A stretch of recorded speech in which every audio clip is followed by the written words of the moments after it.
Aizue, nola zen, hau, honela, aizue, Kataluniatik etorri behar zen baten batek jabetzeko duela 2000 urte gutxienez euskaraz aritzen ginela, sorioneko gu euskaraldia, pantailak euskaraz pantailaldia, euskaraz sortu, euskaraz ikusi, konsumitu. Ez zaudete bizka banekatuta?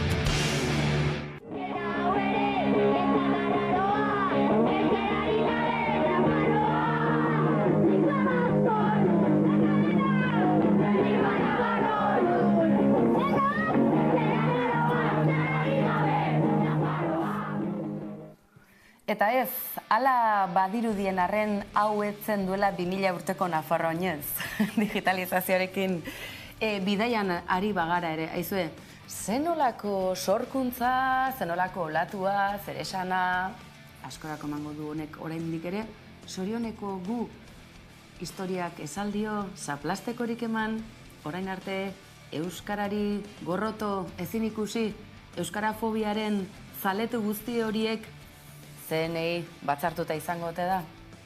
Tira, guzti honek askorako emango du eta alaxe segituko du, baina lagin batzuk ekarri dizkizuegu ikusi duzue, Ikearen iragarkiaren antzerakorik ere badela, hemendik aurrera ongi etorri beharrean sorioneku jarriko ote dugu. Bueno, ez dakigu, baina garbi dagoena da, oin horiek ondo zainduta daudela eta askok nahiko luketela tartea eta balibiderik eduki horrela egiteko ongi etorririk edon horri.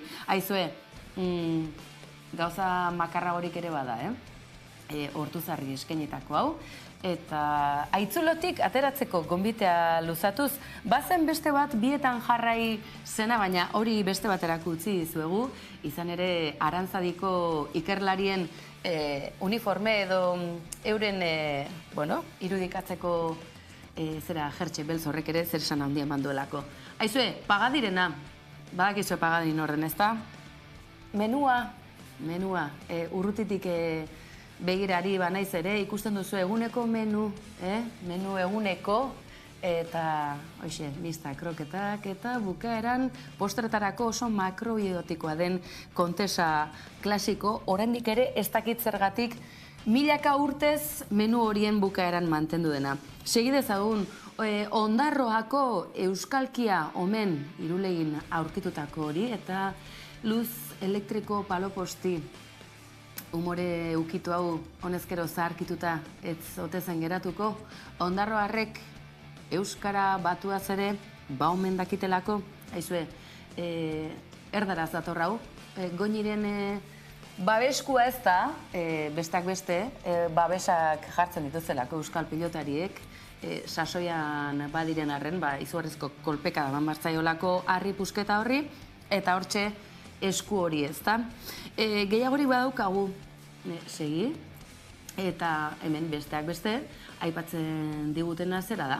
Bueno, ohitura hori, eskuan idazteko ohitura hori, azterketetan, errazago aritzeko, edota zerbait ez ahazteko, hori honezkero aspaldidanik ez ote datorren, eta gauzak honela, euskal kulturaren parte ez ote den eskuan idaztea. Tira, gauza hoekin segidezagun.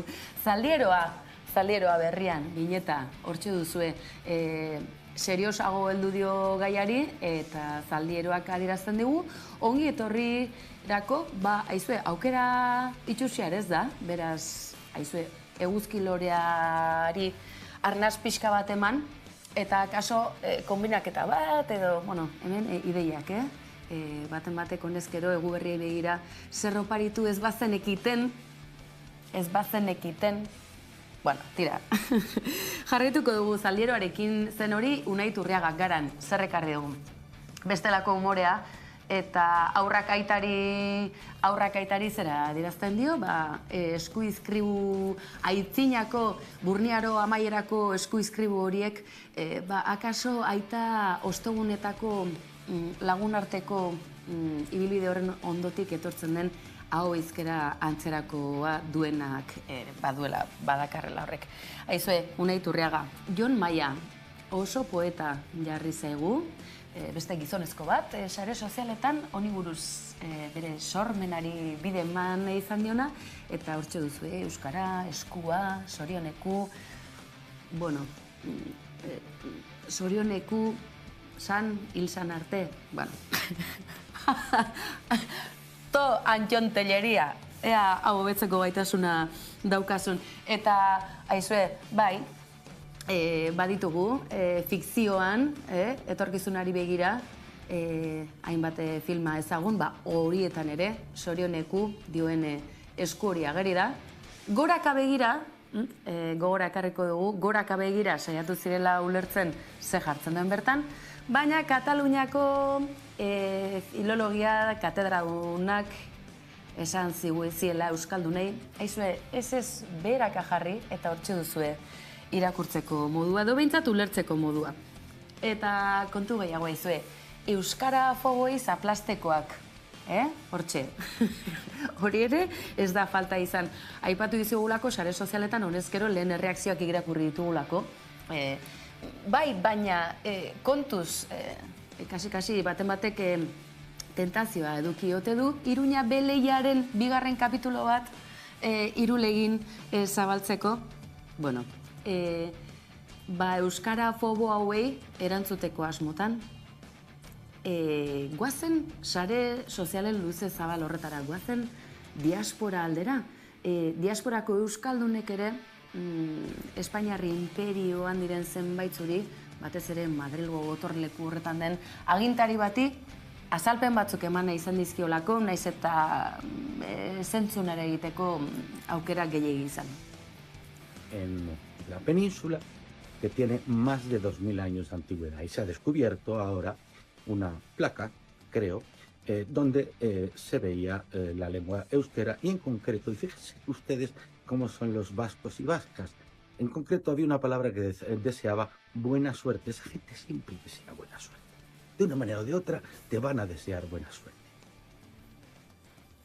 Gehiagorik bada, Badakizu, Instagrameko hitzaldi, aportazio, badakizu gaur egun edozein norbanako, eman dezakela bere iritzia, baina nahiko ondo etorrita, errealitateari lotuta, besteak beste, kontzeptu filosofikoei heltzen dielako. Ezaztu, duela 2000 urte, sorioneku, aitzolaren mitoa, Platon, hemen kompetentziren bat bazegoen, ezta? Te van a meter a que comas lo que ellos comen y a que vivas como ellos vivan. Y me ha pasado a mí, porque no solo por tener un abuelo vasco, sino porque he estado allí 1000 veces y siempre me ha ocurrido lo mismo. Se come bien, hay una cultura inmensa y una gente tremendamente agradable, y lo digo tal como lo siento. Bien, señora Ayuso, esta lengua, el euskera, sí tiene más de 2000 años y probablemente sea una de las lenguas más antiguas de Europa y del mundo. Así que si ve este vídeo, que no lo va a ver, deberá rectificar, y cada vez que diga que el castellano tiene más de 2000 años, rectifique y diga la realidad, que el que tiene más de 2000 años es el euskera, ese pueblo al que usted odia tanto y cita tanto en una vertiente a olvidar, que es la vertiente del terrorismo, que ya no existe. Y allí los vascos, ¿qué es lo que hacen? Vivir y trabajar. Sorioneko gu, batez ere lana daukagunok, ezta? Aizue, zein jatorrak diasporatik, mezu hauek bidaltzeko ausardia atera dutenak baita ere, sorionekuren aurkikuntzak, Irulegiko lehen aurkikuntzak, ikusteke dago eta zer gehiago berreskuratzeko aukera dagoen Irulegiko ingurune honetan, beste toki askotan ere bai. Aipatu dizugu, akaso Espainiar zerbitzu sekretuak batzartuta izango direla, honek izan dezaken ondorio sorta aztuta. Besteak beste, sorioneku hitza modan jarriko ote da, kontuz, Gasteiztarrak baldin bazarete, hor epaile batek badituelako alako kapritxo bereziak, sorioneku izena duten aur jaio berriak laster batean, eta bereziki atal politikoari dagozkionak. Aizue, bazen ekiten selekzio propio edukitzeko argudioetako bat berez badela imperioa baina lehenago existetzea. Honek ez dute izkigu batak zabalduko, zer kontatu zonifikazioari buruz. Eta Nafarroak Euskal Herrian edota Nafar erreinuak izandako ibilbide luzari buruz. Hau, hasi besterik ez da egin esan da bezala, baina Ayuso aipatu dizuegu. Ikusiko duzue, hitz joko honetan berriz nola Irulegi aldera itzultzeko aukera izango dugun izan ere, Ayuso eta Maradonaren irudi hau sare sozialetan bolo-bolo ibili da, egunotan, besteak beste, arazo dezentekoa delako zerbitzu publikoi dagokienean eta betez ere osasun zerbitzu publikoi dagokienean. Argi, Ego Euskal Herria guzti honetan tartean ere sartzen delako, eredu neoliberal bati erantzuten dion salaketa delako. Baina Ayuso eta Maradona aipatzen ditugun honetan, nola ez aipatu Maradona eta Euskara gobernu Espainiarrak bere garaian egindako kanpaina hain ezagun hau. Besteak beste, erderaz argi eta garbi dioen mezua, Euskarara ekarrita sorioneko gu. Atxedenik ez, drogari gabe. Hau bai gurea. Eta Andrea errealizatzaileari eskatuko dugu platora berriz ere etortzeko. Hau aipatuta, sorioneko gu bai, halako mezu hauekin, konsumeroa bultzatzen gaituztelako, baina gu konsumo konkretu batera ekarren nahi zaituztegu, eta hori pantailaldia indarrean den egunotan, euskarazko sortzkuntza, euskarazko serieak, albisteak, euskarazko kolpez-kolpe, 11 bertan babesle deneinean, zatozte guana, eta bategin pantailaldiarekin. Eta publizitate tarte honi amaiera emateko. Hau bai, erdaraz, baina Irulegira atzera etorrita. Eta hortxe, Aitor Armando sorioneku, La mano de Aitor. Bueno, aizue, Irulegi bat, Pompaelo 0. Ez zait oso garbi geratu, garai hartako gatazka horretan, Irulegitarrak zein aldetan zeuden. Erromatarrekin, erromatarren aurka. Aizue, saltxa gustatzen zegula, ez dago zalantzarik duela 2000 urte ere bai. Beraz, bukatzeko, eta atarikoan ekarri dizuegun bezalaxe, goazen 2000 urte atzera egitera, 1982ko Nafarro oinez, Biana, Bitorra jape. Garai hartan, ez da, aipatzen zen, lingua baskonum, lingua navarrorum, aizue badiru diegunotan, frogatu dela, zientifikoa, bai, Nafarroan.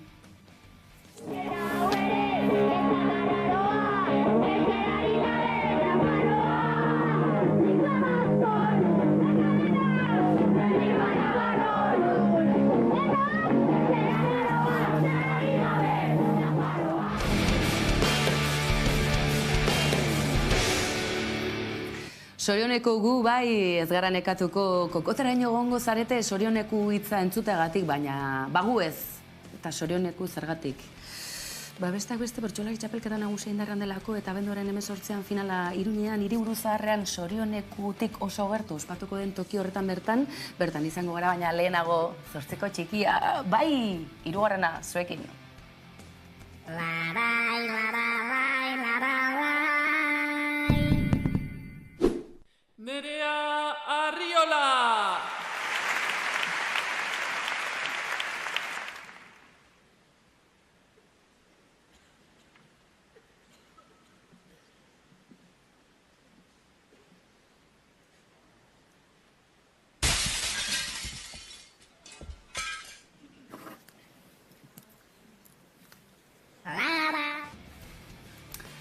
Tartea behar da, eta mundu honetan gauzak berbezela ondo pentsatuta botatzeko bertsolari txapleketa batean, ere bai, edo nola ere. Nerea Arriola gaur geurean izango dugu kolpez kolpen, bai, noski baietz asko maite dugulako eta behar dugulako. Baina hori aipatuta, 8 txikiarekin batera zer gehiago nahi dugu aipatu, Nerea. Zuri ere egokitu zaizu ba, bertsolari txapleketa honi buruz iritzia eman beharra? Ze interesgarria, 5 gizon, emakume bat, amatxo maitia, zaurgarri negar, baina saioa polimaitasuna oso interesgarria. Errimak, doinuak, oinak, puntuak eta puntua? Puntu morea. Ze interesgarria den kultura. Izan ere, batzuetan fikzio bat irudikatzen, hausnartzeko espazioak ematen dizkigu, eta ni ikusten bertsosaioa esan jo, zortziko txiki horretan, Beñat Gaztelumendi eta Aitor Bizkarraren arteko bertsosaio hori ze interesgarria, heteroaraua eta generoa harremanak ere irudikatzeko. Izan ere, premisa oso erresa zen, bi pixukide, batek telelana egiten du egongelan, eta beste pixukidea esaten dio, bera lanean ari den bitartean, isilik egoteko. Beñat da isilik egon behar duena eta Aitor Bizkar aldiz telelana egiten duena. Eta nola bien artean sortzen den lanaldi, soldatapeko lanaldia eta etxeko lanaren arteko rol jolas hori. Badirudi, soldatapeko lana klase aldetikan garrantzitsuagoa dela etxeko lan hori baino, eta bien arteko hautsa pasa, ez pasa eta horren arteko solas horretan ikusten da nun kokatzen dugun gauza bakoitza. Lanan nun nahi eitien dut orain eta lehen, ta zu alperkerian jaita astelen. Lanean zure aurrean ipini naiz zeren, ikasi beharko duzu nola egiten den. Tiarai, lararai, lararai, nola egiten den.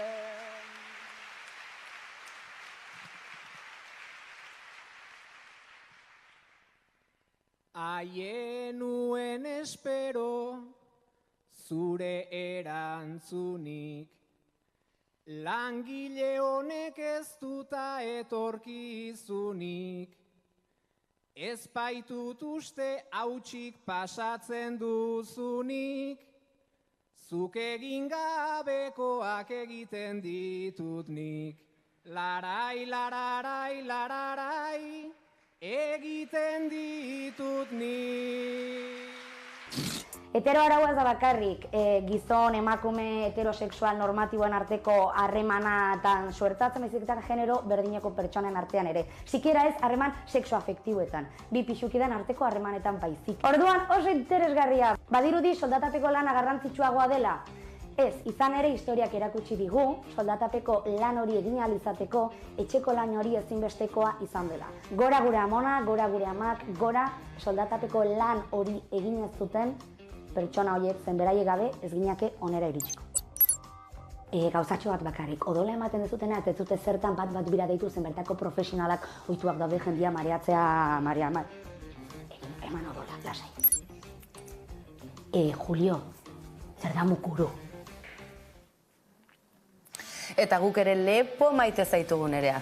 Hori argi eta garbi, beti. Eta amaiera honi heldu horretik, aipatu izugu pantailaldia, bertsolari txapelketarena, Nerea Arriola geurean, euskal sortzaile, aktore, bikoitza erizaina ere bai. Baina sorkuntzan, bai, disiplina ezberdinetan jaioa. Euskaraldia, pantailaldia, gazteek zer kontsumitzen dute? Horren kezka nagusia hori baita. Lasai, adinean aurrera joango gara gehienak, baina kezka nagusia gazteengan, badirudi bereengan dagoela ardura nagusia, gauzak ere ez dira horrela. Edo nola ere, guazen kalera, Jenny López lankidea horretan aritu da, ea zer dakarren? Telebistaren kontsumoa jaisten dabil, baina plataformetan aldiz, hasten dabil. Badakigu plataformetan gehien kontsumitzen den hizkuntza erdara dela, baina guk Donostiko kaleetan galdetu nahi izan dugu, euskarak ia zelango presentzia daukan. Zein da gehien kontsumitzen duzun ikusentzunezko produktua? Pelikulak edo Netflix eta horrelako plataformak gehien bat. Instagrama errango nuke. Niko bai. Netflix edo lako plataforma? Horik ere bai. Bueno, bai. Baina bai. Eskurago duzu Instagrama edo lo que sea mobilangatik, nik pensatzen, nik errango nuke hori edo. Amazon Prime. Gehien ikustotena edo YouTube edo ITV. Sare sozialak barruen dauz, Instagram, TikTok. Instagram, nik Twitter. Bai, YouTube. Telebista, euskaraz edo erdaraz ikusten duzue? Euskaraz aldutenin, bino gila da aukera honitzik ere ez dago, orduan orokorren erderaz, ez dago lako aukerarik. Nik apenas ez da telebistarik ikusten. Eta pelikulak eta? Bai, gehien bat gazteleraz, bai. Erderaz gehien bat. Batzutan bai, igual euskeraz saioren bat, baina oso gutxi. Erderaz konsumitzen dut guztia, zeren euskaraz dagoen aukera behintzat. Bai, igual iruditzen zait, bai dela entretenigarria, adintarte batzuentzako, baina nire gustoentzako nahiagot beste gauza batzuk ikusi. gehiago gaztelaniaz, bai. Gehiago esaten dozunean, sabiz esaten, euskaraz be ikusten dozula, ezta? Bai, egia esan da bai. Ba, albistegia ikusteten, eski egia esan da ez da telebistegi ikusten, orduan batzutan euskaraz ikustet bai, albistegia edo kirolin bat. Pelikula ikusi dituzue euskaraz, zuen bizi osoan. Ez asko, bai, 10 bat. 8, 10. Txikitan guztiak eta gutxi. Txikitakoak igual ez dakit, baina... Bai. Izenbururen bat? Doraemon. Artxiki, Teresa batzen. Bai. Mitiko. Nik etxeok izan hau patxe beste lako bat. Batzuk ikusi ditut, gehien bat, igual ikastolan jarritakoak eta hori, baina ez dakit esaten zenbat konkretuki, baina batzuk bai ikusi ditut. Haunitz arra nuke. Pila, gehiago evidentemente erdaraz, mino. Takit zenbaki bat erraten ere, ez, mino. Bai, asko. Iriku txikia, adibidez. Edo Doraemonen danak. Nik azkenko ikus nundula gutxi Harry Potterrenak euskaraz. Eman zituzten ETV-en eta nahiko kuriosua zantzen, bai. Txikitania guztiak, nik esango nuke, eta duela gutxi ikusunen bat aurrek urtean edo horrela, baina pelikula, así como tal. Zenbururen bat? Arintzen pentsatzen eta me sale, mira kiriku, baina ez dakit, handia ikusi dut. Badakizu zer den 11? Telebista? No? Telebista? Edo 11 zenbakia, oke. Bai, telebista, ez? Ez. Osea, me suena, baina ez dakit zer den. 11 telebista? Bai, bueno, uste dut baiet. Ez... Ez nekixen, ez dakit. Nik ez nekien. Me suena, baina ez dakit. Ez duzu ikusi nioiz bez 11? Bai, telebista bat. Ikusten duzu 11 telebista? Bai, bueno, zerbatxe bai, gutxi. Onartzen dute gutxi, bai. Nik ez. Nerista. Ze motatako programak ikusten dozuz, edo ze motatako programak ustetan jatzuz? Egia esan nik ez dut asko telebistarik ikusten, baina depende momentua, igual denbora pasa egiteko humorezko programak edo olako telesaioak edo bestela, mota guztitako krimen edo fantasia, asko gustatzen zait. Ikusten dut La Resistencia, adibidez, bronkan un programa hori, estilo hortako. Kontzertuek direktuen ikustu eta asko, baina telebista holan isotuta kanalua jarri iso gitxi. Segun momentua, ez? Igual, un poco salseola batzutan, beste batzutan, ez dakit, informatzeko danetik. Nire ustetan gauza bada igual ikustea eta gero gustatzea, hacerlo por morbo. Eta gero gauza bat da hori berez interesgarri izate edo ez. Niri dokumentalak eta dolakoak gustatzen zaizkit. Ez ezki ikusten egia esan da. Batzutan nola gaur egungo gai bat debatea eramatuten. Otzegi geratuko? Gehiagik ez ikusten. Txina estar. Bale, hauxe du zuzenekoak. Bukatu aurretik Euskaraldiarekin lotuta baitu kontu batzuk eta Jenny López gure lankideak gaur gaixo da etxean, baina berari mezutxoa bidali nahi izan diogu. Eta mezu hori aurreko astean ekarretako gai bati segida emateko da. Besteak beste, Euskaraldia aipatu dugu, pantailak euskaraz, belaunaldi berri zer eskaintzen diogun, eta batez ere plataformatan zer dakargun YouTubeen hortxe duzuen Loa eta Laia. Aurrentzako da, baina abestia politaskoa. Euskara gure lurra eta ibaia. Euskara borbordari ona, Euskara zara eta ona, Euskara zu entzutean hauxe zoriona.